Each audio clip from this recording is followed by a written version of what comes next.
কেএনএফের হাতে পার্শ্ববর্তী দেশের অস্ত্র, জানিয়েছেন পররাষ্ট্রমন্ত্রী। কুকি চীন সন্ত্রাসীদের ছাড় নেই, হুঁশিয়ারি স্বরাষ্ট্রমন্ত্রী। অজ্ঞাত কারণে কুকি চীনকে তোয়াজ করা হচ্ছে, সন্ত্রাসী দমন না করে জঙ্গি উদ্ধারের নাটক করছে সরকার, অভিযোগ বিরোধী দলের। মহিমান্বিত শবে কদরাজ, ইবাদত বন্দেগীর আয়োজন মুসল্লিদের, ঈদ যাত্রায় ট্রেনে স্বস্তি, বাসে যাত্রী কম, টার্মিনাল এলাকায় যানজট। দেখছিলেন বিআরবি কেবল সংবাদ শিরোনাম, এবারে বিস্তারিত। পররাষ্ট্রমন্ত্রী ডক্টর হাসান মাহমুদ বলেছেন, পার্শ্ববর্তী দেশের সন্ত্রাসীদের কাছ থেকে অস্ত্র এসেছে কেএনএফের হাতে, তাদের বিরুদ্ধে অভিযান চলছে। শনিবার সকালে চট্টগ্রামের দেওয়ানজি পুকুর পারস্থ বাসভবনে আয়োজিত এক সংবাদ সম্মেলনে তিনি কথা বলেন। এ সময় পররাষ্ট্রমন্ত্রী আরও বলেন, বিএনপিকে ধ্বংস করার জন্য তারেক জিয়াই যথেষ্ট। যতদিন তারেক জিয়া থাকবেন ততদিন দলটির কোনো সম্ভাবনা নেই বলেও জানান মন্ত্রী। বিএনপির ভারতীয় পণ্য বয়কটের ডাকে জনগণ সাড়া দেয়নি উল্লেখ করে হাসান মাহমুদ বলেন, জনগণ তো দূরের কথা, বিএনপির নেতাকর্মীরাও ভারতীয় পণ্য বয়কটের ডাকে সাড়া দেয়নি। এছাড়া সোমালীয় জলদস্যুদের হাতে জিম্মি বাংলাদেশি জাহাজ এমভি আবদুল্লাহ নাবিকদের উদ্ধারে আলোচনার পাশাপাশি নানামুখী চাপ তৈরি করা হচ্ছে বলেও জানিয়েছেন পররাষ্ট্রমন্ত্রী।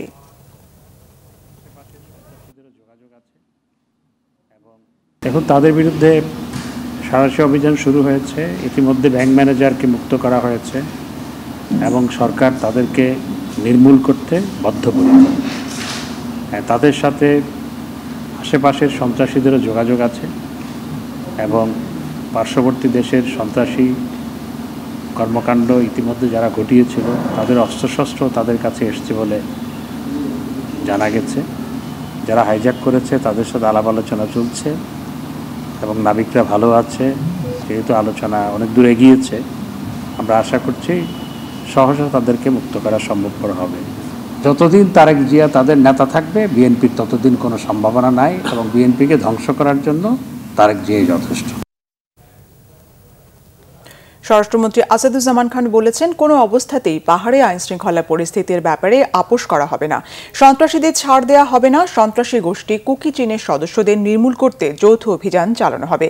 সকালে বান্দরবানের রুমা উপজেলায় যান স্বরাষ্ট্রমন্ত্রী। তিনি সেখানে গিয়ে ব্যাংক ডাকাতি ও থানায় হামলা সহ বিভিন্ন বিষয়ে আইনশৃঙ্খলা বাহিনী সহ স্থানীয় জনপ্রতিনিধিদের কাছ থেকে অবহিত হন। গত মঙ্গলবার রাতে সোনালী ব্যাংকের রুমা শাখার ব্যবস্থাপক নিজামুদ্দিনকে অপহরণ করে কেএনএফের অস্ত্রধারীরা।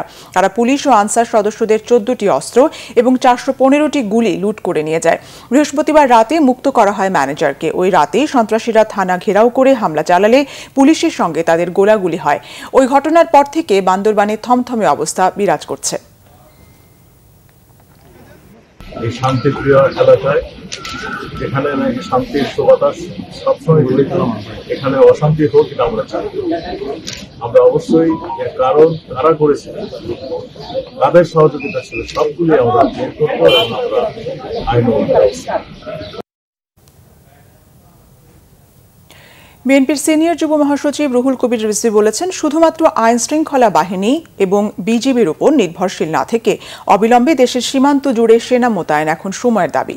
নয়াপল্টনের কেন্দ্রীয় কার্যালয়ে সংবাদ সম্মেলনে রুহুল কবির রিজভী বলেন, এই সরকার ক্ষমতায় থাকলে দেশের সীমান্তও নিরাপদ থাকবে না। কুকি চীনের আস্তানা ধ্বংস করা হয়েছিল, তারা ভিন্ন কোনো দেশে আশ্রয় নিয়েছিল। স্বরাষ্ট্রমন্ত্রীর এমন বক্তব্য স্পষ্ট, কুকি চীন সম্পর্কে সরকার অবগত থাকলেও কোনো খোঁজ খবর রাখেনি বা রাখার প্রয়োজন মনে করেনি। কোনো অজ্ঞাত কারণে কুকি চীনকে তোয়াজ করা হয়েছে। প্রশাসনের নাকের ডগায় এই সশস্ত্র গোষ্ঠী বেড়ে উঠলেও আইনশৃঙ্খলা বাহিনী কুকি চীনের পরিবর্তে পাহাড়ে তথাকথিত জঙ্গি ধরার নাটক করেছে। কুকি চীনকে ব্যবহার করে হীন রাজনৈতিক উদ্দেশ্য চরিতার্থ করতে গিয়ে সরকার দেশের সার্বভৌমত্বকে বিপদে ফেলে দিয়েছে। বান্দরবানের ঘটনাকে কোনো বিচ্ছিন্ন বা সাধারণ ঘটনা হিসেবে বিবেচনা করলে ভবিষ্যতে এই সমস্যা আরও প্রকট হয়ে দেখা দিতে পারে। দেশবাসী জানে, এই সশস্ত্র গোষ্ঠী পাহাড়ে প্রশাসনের নাকের ডগায় বেড়ে উঠলেও আইন শৃঙ্খলা বাহিনী কুকি চীনের পরিবর্তে পাহাড়ে তথাকথিত জঙ্গি ধরার নাটক করেছে। বান্দরবানের কুকি চীনের চলমান ভয়াবহ হামলা বিনা ভোটের সরকারের তাবেদারি পররাষ্ট্রনীতির কুফল ছাড়া আর কিছুই নয়। দেশপ্রেমিক জনগণ মনে করে তাবেদার সরকারের কারণেই কুকি চীন বর্তমানে দেশের সার্বভৌমত্বের জন্য হুমকি হয়ে দেখা দিয়েছে। শুধুমাত্র আইন শৃঙ্খলা বাহিনী কিংবা বিজিবির উপর নির্ভরশীল না থেকে অবিলম্বে এই মুহূর্তে দেশের সীমান্ত জুড়ে বিপুল সংখ্যক সেনা মোতায়েন এখন সময়ের দাবি। আজ দিবাগত রাত পবিত্র লাইলাতুল কদর বা শবে কদর। এই রাত মুসলমানদের কাছে অত্যন্ত মহিমান্বিত একটি রাত। ধর্মপ্রাণ মুসলমানরা এই রাত ইবাদত বান্দেগীর মাধ্যমে কাটান। 20 রমজানের পর যে কোনো বিজোড় রাত শবে কদর হতে পারে, তবে 26 রমজানের দিবাগত রাতেই শবে কদর আসে বলে আলেমদের অভিমত। শবে কদর কথাটি ফার্সি, সব মানে রাত বা রজনী, আর কদর মানে সম্মান, মর্যাদা, গুণ ইত্যাদি। শবে কদরের আরবি হলো লাইলাতুল কদর তথা সম্মানিত রাত। শবে কদরের রাতে পবিত্র কোরআন অবতীর্ণ হয়। এই রাতকে কেন্দ্র করে পবিত্র কোরআনে আল কদর নামে একটি সূরাও আছে। পবিত্র কোরআনে উল্লেখ করা হয়েছে, অন্য সময়ে 1000 মাস ইবাদত করলে যে সওয়াব পাওয়া যায়, কদরের রাতের ইবাদতে তার চেয়ে বেশি সওয়াব পাওয়া যায়। তাই বিশ্বের বিভিন্ন দেশের মুসলমানদের মতো বাংলাদেশের মুসলমানরাও নফল ইবাদত, কোরআন তিলাওয়াত ও জিকির আজগারের মধ্য দিয়ে রাতটি অতিবাহিত করবেন। পবিত্র রমজান মাসে দেশের অনেক মসজিদে তারাবির নামাজে কোরআন খতম দেওয়া হয়। আজ পবিত্র শবে কদরে মসজিদগুলোতে খতমে তারাবি শেষ হবে। পবিত্র এই রাতে অনেকে কবরস্থানে গিয়ে স্বজনদের আত্মার মাগফিরাত কামনা করে দোয়া করেন। শবে কদর উপলক্ষে 27 রমজান সরকারি ছুটি। ঈদ যাত্রায় এখনও যাত্রী সংকট বাসে, আর মানুষ স্বস্তিতে বাড়ি ফিরছে ট্রেনে। শিডিউল বিপর্যয় না থাকায় ভোগান্তি কম হওয়ায় সন্তুষ্ট সাধারণ মানুষ। রাজধানীর মহাখালী বাস টার্মিনালে যাত্রীদের চাপ নেই। পরিবহন সংশ্লিষ্টদের প্রত্যাশা, 27 রমজানের পর বাড়বে যাত্রী চাপ। যাত্রী দুর্ভোগ ও ট্রেনের শিডিউল বিপর্যয়ের বিড়ম্বনা মুক্ত ঈদ যাত্রা। এবার স্টেশনের মূল ফটকেই টিকিট স্ক্যান করে যাত্রীদের প্রবেশ করানোর জন্য কিছুটা জটলা বাঁধলেও স্টেশনের ভেতরে বিশৃঙ্খলা নেই। দু একটি ট্রেন 5 বা 10 মিনিট দেরি করে ছাড়লেও তাতে শিডিউল কোনো নেতিবাচক প্রভাব পড়ছে না। এদিকে রাজধানীর বাস টার্মিনালগুলোতে যাত্রী চাপ নেই। মহাখালী বাস টার্মিনালে পরিবহন শ্রমিকদের ঈদ আমেজ এখনো শুরু হয়নি। কাউন্টারগুলোতে নামমাত্র যাত্রী পেতে ভাড়া কমিয়েছে কয়েকটি পরিবহন। মহাসড়কে যানজটের পূর্ব অভিজ্ঞতা থেকে শিক্ষা নিয়ে কিছুটা স্বস্তির জন্য ঈদ যাত্রার শুরুতে বাড়ি যাচ্ছেন কেউ কেউ। রাজধানীর মহাখালী বাস টার্মিনালের সামনে দূরপাল্লার বাস সড়কের অর্ধেক জুড়ে ফেলে রাখায় ওই এলাকায় দেখা দিয়েছে যানজট। সড়ক পরিবহন ও সেতুমন্ত্রী ওবায়দুল কাদের বলেছেন, গতবারের মতো এবারও ঈদ যাত্রা স্বস্তিদায়ক। সড়কে গাড়ির চাপ থাকলেও তেমন কোনো সমস্যা হবে না। বলেন, ঈদ যাত্রায় সবচেয়ে ভয়ঙ্কর যানজটের পয়েন্ট গাজীপুর। তবে এই পয়েন্টে গতবার যেমন সমস্যা হয়নি, এবারও সমস্যা হচ্ছে না বলে জানান তিনি।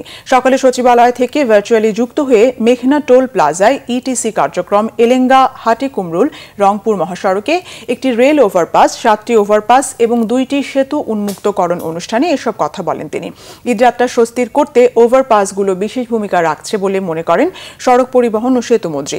বলেন, এবারের ঈদ যাত্রায় ঘরমুখী মানুষকে প্রধানমন্ত্রী উপহার এসব ওভারপাস ও সেতু।